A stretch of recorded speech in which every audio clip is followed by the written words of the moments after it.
ओम नमो भगवते वासुदेवाय। आप सभी का दिन शुभ हो। भगवान श्री हरि की कृपा आप सभी पर सदा सर्वदा बनी रहे। इससे पहले के अध्याय में आपने जाना था कि किस प्रकार मेधावी मुनि की कन्या उनके मरने पर विलाप कर रही थी। उसके आगे का जो भी वृतांत है उसे अब आप सभी ध्यानपूर्वक सुनिए। श्री सूत जी बोले, इसके बाद विस्मय से युक्त नारद मुनि ने मेधावी ऋषि की कन्या का अद्भुत वृतांत पूछा। नारद जी बोले, हे मुने, उस तपोवन में मेधावी की कन्या ने मेधावी की मृत्यु के बाद क्या किया और फिर किस मुनि श्रेष्ठ ने उसके साथ विवाह किया, ये सब भी विस्तार पूर्वक बताइए। श्री नारायण बोले, अपने पिता को याद करते करते और बराबर शोक करते करते उस घर में कुछ समय उस कन्या का बीत गया।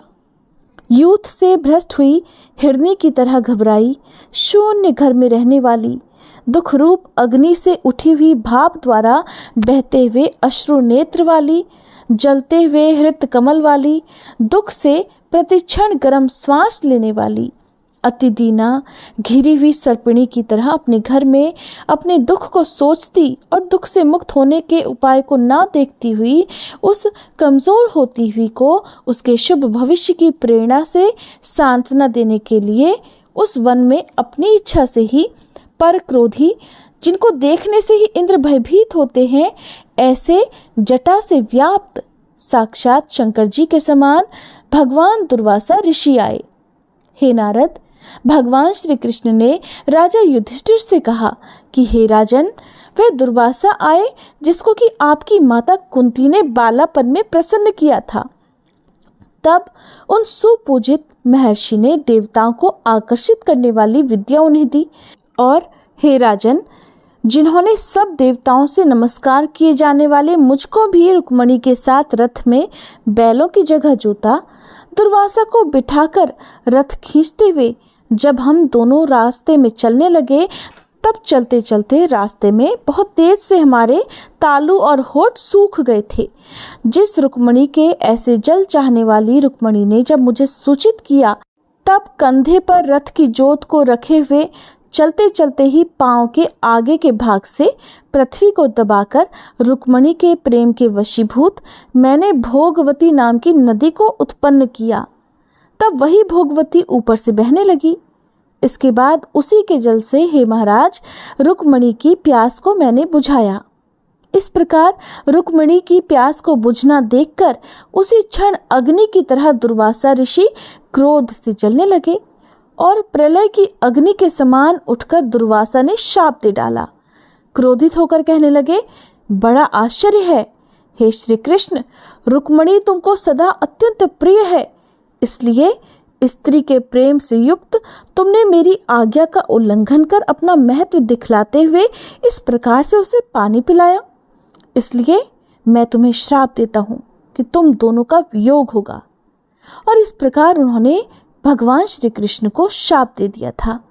हे युधिष्ठिर, वही यह दुर्वासा मुनि है, साक्षात रुद्र के अंश से उत्पन्न, दूसरे काल रुद्र की तरह महर्षि अत्रि के उग्र तपरूप कल्प वृक्ष के दिव्य फल, पतिव्रताओं के सिर के रत्न, अनुसुईया भगवती के गर्भ से उत्पन्न अत्यंत मेधायुक्त दुर्वासा नाम के ऋषि, अनेकों तीर्थों के जल से भीगी हुई जटा से भूषित सिर वाले साक्षात तपमूर्ति दुर्वासा ऋषि को आते देखकर कन्या ने शोक सागर से निकलकर बड़े धीरज के साथ मुनि के चरणों में प्रार्थना की।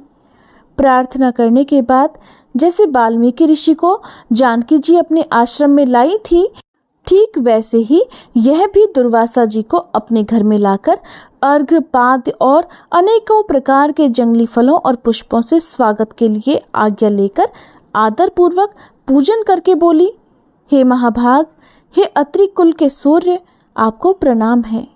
हे साधो, मेरी अभाग्या के घर में आज आपका शुभागमन कैसे हुआ? हे मुने, आपके आगमन से तो आज मेरा भाग्योदय हुआ है, या फिर मेरे पिता के पुण्य के प्रवाह से प्रेरित मुझे सांत्वना देने के लिए ही आप मुनि यहाँ पर आए हैं।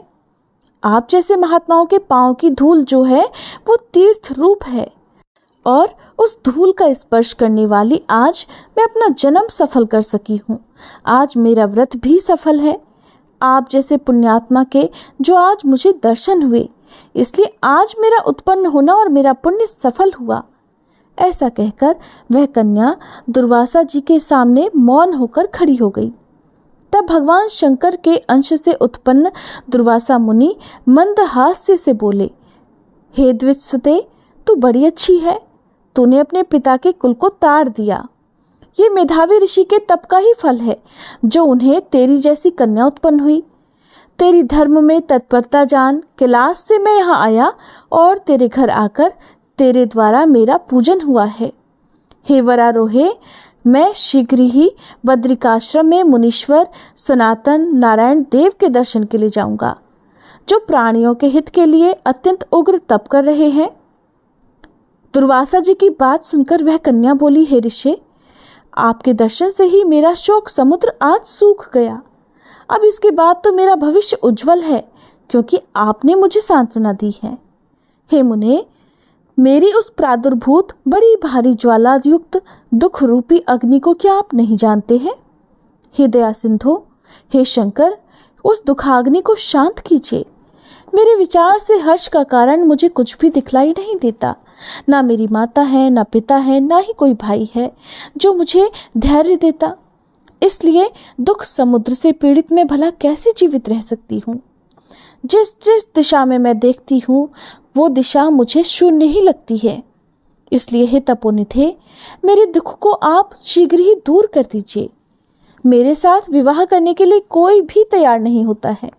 इस समय मेरा विवाह अगर नहीं हुआ तो फिर मैं वृषली शूद्रा हो जाऊंगी। ये मुझे बड़ा भय है।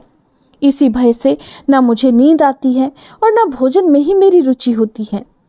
हे ब्राह्मण, अब मैं शीघ्र ही मरने वाली हूँ, ये मेरा इस समय निश्चय है। ऐसा कहकर आंसू बहाती हुई वह कन्या दुर्वासा जी के सामने चुप हो गई। तब दुर्वासा जी उस कन्या का दुख दूर करने का कोई उपाय सोचने लगे। श्री नारायण देवर्षि नारद से बोले, इस प्रकार मुनि कन्या के वचन सुनकर और उसके मन की इच्छा जानकर बड़े क्रोधी मुनिराज दुर्वासा ने उस कन्या का कुछ हित करने की कृपा से उसे देखा और कोई सारभूत उपाय बतलाया। दुर्वासा जी ने उस कन्या को जो भी उपाय बतलाया उसका वृतांत आप सभी अगले अध्याय में जरूर सुनिएगा। और हर बार की तरह अगर आज की कथा भी आपको अच्छी लगी हो तो वीडियो को लाइक करना मत भूलिएगा।